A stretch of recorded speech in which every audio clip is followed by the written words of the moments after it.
Miami Heat, Boston Celtics. Fantastic game between two teams. A stressful game. Also, the two teams that I always thought all during the season were the best two teams in the Eastern Conference. And I think you've seen that on full display last night. My first initial thoughts of watching the game is in the first quarter, the Celtics was on fire. And one of the things I never knew Marcus Smart was that good from the three-point line, bro. No, he got better this season. Like, and that was like, I had said that, like, yo, I know who on the Heat starting five, on Boston Celtics starting five, you got to worry about Jaylen Brown, Jason Tatum, Kemba Walker. Gordon Hayward ain't there right now, so I don't. But when he walked there, I don't remember seeing him make a huge. He made a contribution, but I don't think it was just a big contribution. But I need to hush up because he might come back during this series and make a big contribution.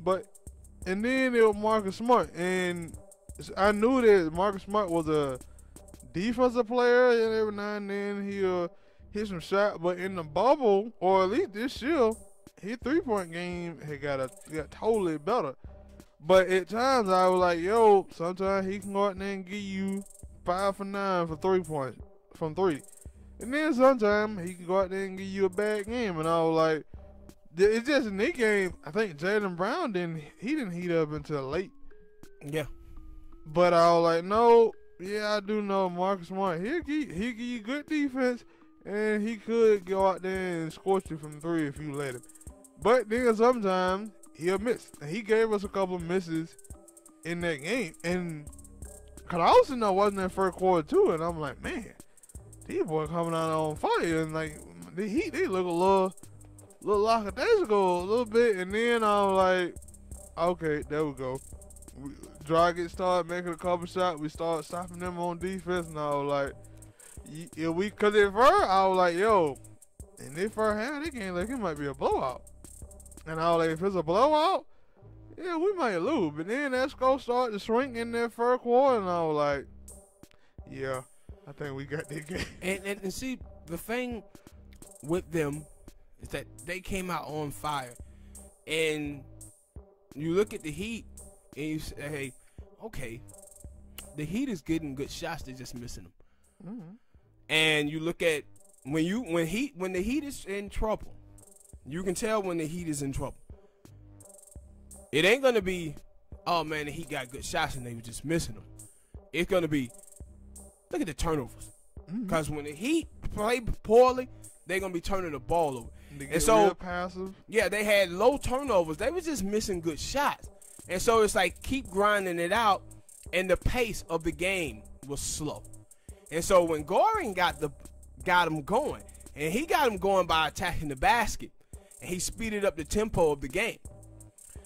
But the thing is, to me, is with the Boston Celtics, that kid Tatum is amazing, man. Mm-hmm. That kid is amazing. And, like, he doesn't have, Kobe Bryant body type, but he hit tough shots. Yeah, he hit tough shots the way Kobe did. And when you look at him and you just keep saying, like, okay, he keep a tough shot after tough shot after tough shot. And he's like, man, when is he going to miss some of these? And he would hit them in big moments of the game. So they went up by 14 points. And then Dragic came bringing them back. And they did a great job early on, too. Boston did. And I hope, as a Heat fan, that Duncan Robinson keep his confidence. Because you see that they know, no, he can't play defense at all. So we're going to go right at him. But it actually worked in the Heat favor with them going at him because he picked up 3 quick fouls and they had to take him out of the game. And so then they played Kendrick Nunn. And Kendrick Nunn, offensively, I don't know where the hell Kendrick Nunn shell of himself. Yeah. He had the COVID situation. He haven't been the same. And he need to go back to first month of the NBA season or something. But what he does well, though, is he can break down the defense. He can get in the lane, down towards the lane, and open up shots for his teammate. But the thing that was so great about this game is that they went up by 14. The Heat came back, took the lead, and then towards the third quarter, like the second quarter and the first quarter and the third quarter, the Heat was abysmal. They scored like 16 points in that first quarter and then like 18 in the third. They were absolutely atrocious, but they outscored. Those Heat quarters. Those are down Heat quarters. But see, this is what when I was talking about Doc Rivers. This is the difference when I say coaches win games. Coach Spo won that game. See, Celtics came out, did their thing. They talked to Coach Spo after the first quarter, and he was like, "Oh, we got some shots that we want. They didn't go down. That's fixable. All the things that was going wrong for them, he was like, that's fixable, that's fixable, that's fixable." And then you watch the second quarter and you see it. No, he get them right, and then you see that Brad Stevens, you see how great of a coach he is. He said, okay, we're going to go into halftime, we're going to come out, we're going to make some changes. And they dominated the third quarter versus Heat. Then Coach Spo, he changes up it again. And that's what great coaching look like. And that's what you're seeing from the Miami Heat and the Boston Celtics. Two great coaches that also have two great teams. They're going to be a fun series, man. Cause I think I called it all defensive team, but I was like, all of a sudden you just seen it. It was Jimmy Butler, Iguodala, Crowder, Derrick Jones, and Bam on the court. And they were like, yeah, all these dudes are long. And though I didn't even really count Derrick Jones too much as a defensive player, but that pretty much was a staple. But because he's so athletic, he can make blocks, and he's so long. Cause like when they put him in, I'm thinking like, yo, Jimmy Butler finna go in there and guard Tatum. They were like, nope, Derrick Jones got it. Yeah. That first time when he took the three late in the game and he missed, and then in the second time they put him right back in, but this time they switched. Jimmy Butler took Jason Tatum, and I was like, and then the thing was, Jason Tatum blew by Jimmy Butler, and I was like, maybe they should have stuck to Yeah. And see, that's the thing. That's the only thing you can do, right? You can't stop a great player like Tatum. Only thing you can do is throw multiple bodies at him, and hopefully he miss. That's about all you can do with a guy like that. Because that kid is fantastic. The only thing he needs to his game is to be able to get to the rack and get to the free throw line a lot. Because right now, a lot of his stuff, especially in the game last night, at the three-point line, and he can just raise up and drain him. And it's like, yo. And that's why they were putting Jones on him, because he got longer arms. Because he's going to cook. He's going to cook Crowder. Crowder play tough defense, but that kid's so good, he's just going to hit those shots over. And and Tyler ain't going to be able to keep up with him. But see, the thing is for the Celtics in this series, and you see the Miami Heat game plan, they saying, you know what? We got to take away one of the big three. One of them. And that one that they have set their eyes on is Kemba Walker. And you remember I told you all season long that Kemba was a dude who was just slicing us apart. Now, he made a big shot at the end. And he always going to make great shots. But the thing that the Heat was doing was, soon as he gets the ball and he gets cross half court, they were double teaming him. And then they was able to get back on the shooters on the outside. And that's what changed that game, is that they kept doing that, and then the Heat would mix up zone and man. And they kept throwing different looks at the Celtics. And that was like, when you talk about the Doc River thing and him not making, Adjustments. And I remember Shaq one time when we were playing the Bucks, and Shaq was like, they were asking Shaq, like, yo, you think Miami Heat, and I like think this is like after we went up 3-0, he was like, yo, you think that Miami Heat gonna make adjustment? And he was like, nope. What the Miami Heat is gonna do, they ain't gonna make no adjustment until they lose. And if the Heat gonna keep winning, they just gonna keep fine tuning fine tune it until they master it. And by the time they master it, that team is going home. And I was like, yeah. And basically in that game, it was like, make a little bit of adjustment, but we still gonna play zone. Cause I had started saying like, yo, man, we need to get out of that zone. But that zone, I guess you could say it worked. Yeah, it does. It does. Worked. And you see, they had to go in that zone to protect Tyler Hero and Duncan. Because I forgot who it was. The Pacers. That's what the Pacers were doing. Oladipo and Warren, they just kept attacking them two, trying to get buckets. So that's why you see. And we talked about that switching stuff. Yeah. That a lot of people don't play defense no more. They just switch. And if you switch, get the matchup that's favorable to them. Yeah, like, cause that's why I said late in that game when I called all defense, when you got Bam, you got Iguodala, you got Crowder, Jones, and Jimmy Butler.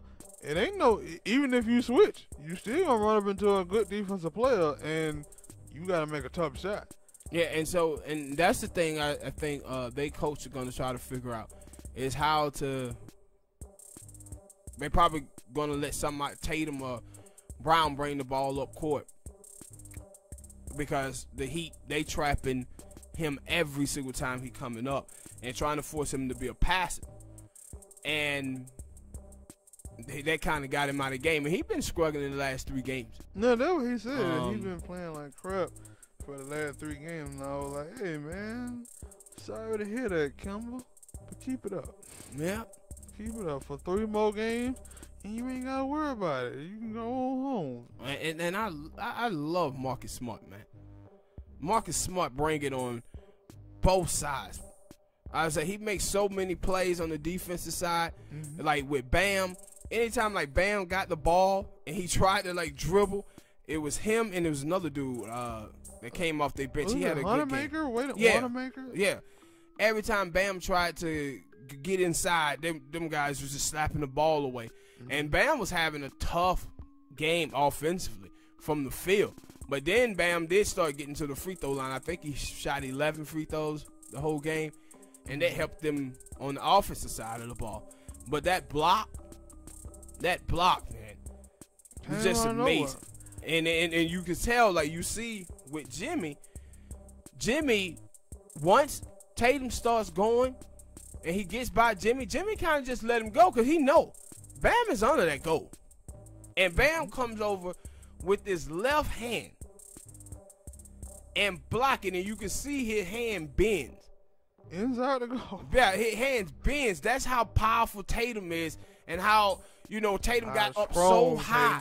Yeah, he got up so high, man, and he blocked that shot. It was absolutely amazing. That the 3-point shot that Butler hit, the 3-point shot that Tyler hit.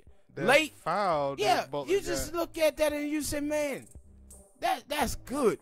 That is good because the Celtics was coming with it down the stretch of that game. Kimba with a step back jumper on Tyler Hero. Tatum was doing his thing. Brown hit a great shot, but the Heat just kept going. And that's the thing about the Heat is that they grind out victories. Marcus Smart did go with a little fluky foul at the end. Yeah, I ain't like that. That's why we went to overtime. But I get it. It ain't that I don't like it. You don't like it because it's going against you. Yeah. If you had a guy on your team who did stuff like that, you would like it. And so that's why I said it. He sells it. If he get hit, he gonna sell it and be over dramatic. I have no problem with that because he got hit. He want to show the ref that, hey, he got hit. But I thought that was not on him. I thought the referee made a bad call there. Because there was one play earlier in that game where Duncan swiped him in the face, and he was like, no, I got hit. I'm finna show you. And I was like, all right, Duncan did hit him in the face.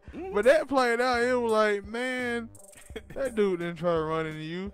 And I think you said it, yo, it looked like Kilmer pushed him. And I was like, yeah. He pushed him into it. Like, it was nothing that's supposed to happen there. And they called, and it was like, and they gave up a free throw, and tied the game up. And I'm like, we could have went home earlier. I mean, we could have got that win earlier if they didn't call that bad foul.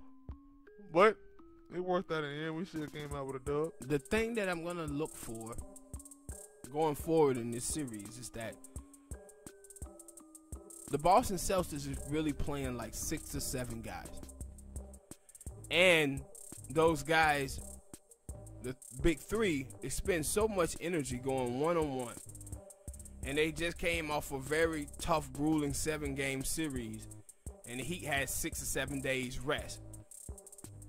And you know how, in Miami, how hard they work those players in the physical physique that they have to even play for the Heat.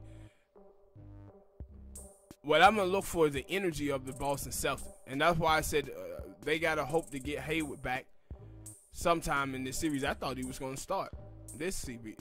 The first game, but he did. Him out there, so I was like, cool. Hopefully he healthy. He just don't play in this series. He can come back and play next year. But it was a great start, man. That game was fantastic. I believe the whole series is going to be like this because both of these teams don't quit. They just keep coming and keep coming and keep coming.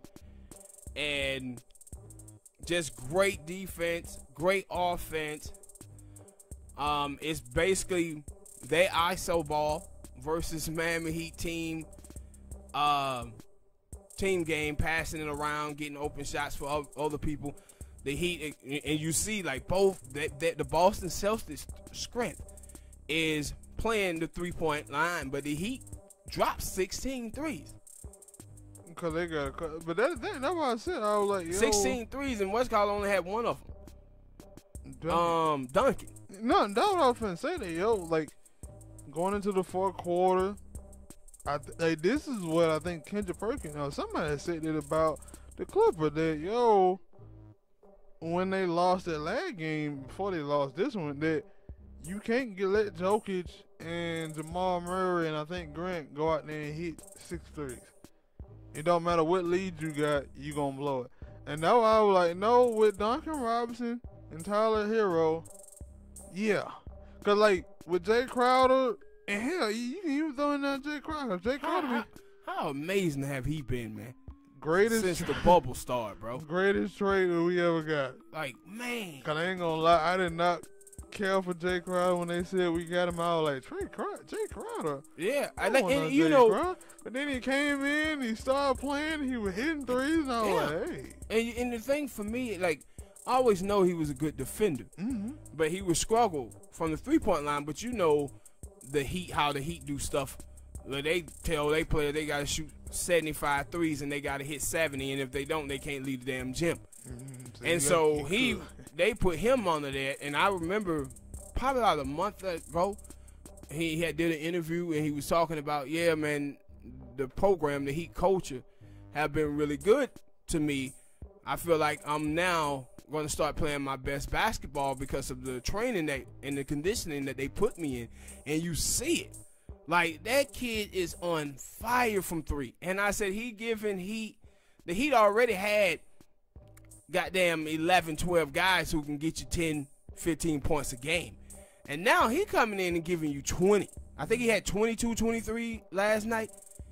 And it was big. And Goran Dragic 29. And that kid Tyler Hero gets better every game because now he taking dudes off the dribble, getting into the paint, creating shots for his teammates. Like, both of these teams are really, really good, man. And no, I said, like, going into that fourth quarter, like, you will want Jimmy to be more assertive. Like, and Jimmy made some big shots. But that 3 in the corner, man. Yeah, he made some big shots, but I was like, yo, anytime that score is either it getting close or we losing and we need a big shot, yeah, you're going to see number 14, Tyler Hero, rise up. It don't matter who is in front of him. He's just going to rise up, fight that 3 up. And then you don't want Duncan it basically. He getting, like, ain't no getting better. His 3-point is great. Like, right now, he basically, Jimmy, JJ Redick, Kyle Korver, he just going to run around, kick that screen, catch the ball, fight back 3. And I was like, those dudes are making contested 3s, and then you throw on top of it Jay Crowder. He started making very tough contested 3s, and it like, hell, Dragic, and it like, yeah, that league going to evaporate. And like with Tyler Hero, when it was 100 to 105, and it was 1:09 on the clock. They get the ball, He just and stopped. Kimba was right there. And he just said, "Nah, I'm gonna take the shot." And he hit it, and you like, holy shit, he hit that? And it was an awkward shot because he ran down court, stopped at 3-point line like, "Yo, this is my sweet spot." Yeah. And he looked at Kimber and like, "Yeah, you own me, but this is my sweet spot, so I'm gonna foul." And it was like, yo, that was amazing. They hit, and that's why I said when the team hit shots like that, and you play great defense the way Boston was playing, you just tipped your hat. You just tipped your hat, and that's what it was last with Tatum. It was so many of them shots that Tatum hit. I was like, man, that's too good. That's just too good, man. Ain't nothing you can do about that. That kid gonna hit that shot. This is a long night. Like that last shot that Kimber had took, I think to tie the game. Oh no, I think it was to put them up by 1, and he hit it over Tyler Hero. I was like, hey, cause I knew as soon Step as back jumper. yeah, cause as soon as he drove and stepped back, I was like, Tyler got, and that's money. And you saw him do that. He was doing that to Dwayne Wade when he was in Charlotte. He was hitting Wade with that move. I was like, as soon as he did a little dip inside, I was like, Tyler just got. He just got. Hey, that's a great shot.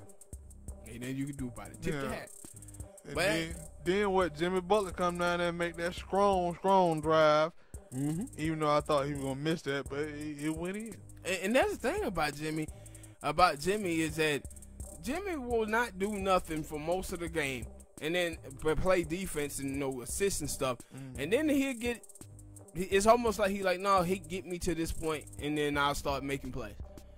And because that 3 he hit, and then going to the basket, getting fouled, he got bumped by Tatum twice, and still was able to get the ball above the rim. I think he scored 5 points in halftime, overtime, or fourth quarter. And all those shots that he threw up, I didn't think now one of them gonna go in. Yeah, because you watched him during the season him break. Yeah, and Constantly break. He was building houses. They were like, that went in? Hey, I'll take it. And like I said, that player with Bam, hey, because when I seen it, I was like, oh, he just poked up. Wait a minute. He blocked it? And there wasn't no foul? Game over. Game over. Game. Well, all right, ladies and gentlemen, tell us what you guys think in the comment section. Who you think going to win game 2.